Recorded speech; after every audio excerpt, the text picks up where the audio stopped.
Hi guys, good afternoon. Nagluto pala ako ng puso guys.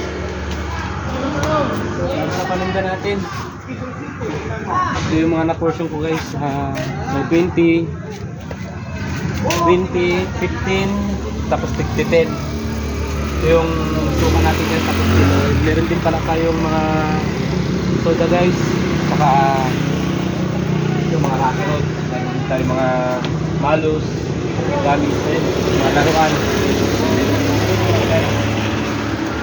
Ito yung ice natin, sana mapaubos natin ito lahat guys.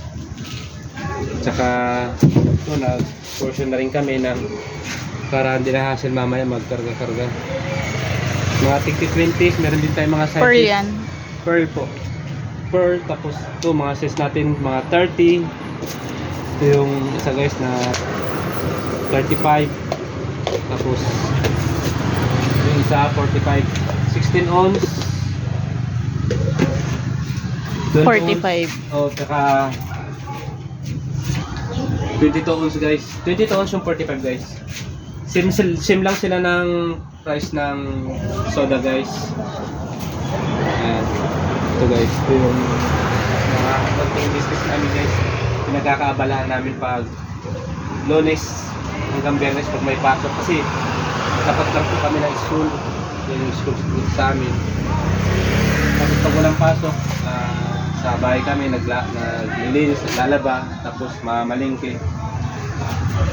Ito guys, ito yung lagay natin ng mga sauce, mga gamit, mga konting laruan. Yan guys. Guys, pa-support pala ng Katatang's Vlog. Sana supportan niyo ako kahit small content creator lang guys, kakaumpisa lang. Mag-try lang po, baka sakaling pala rin. So, supportan niyo ako guys.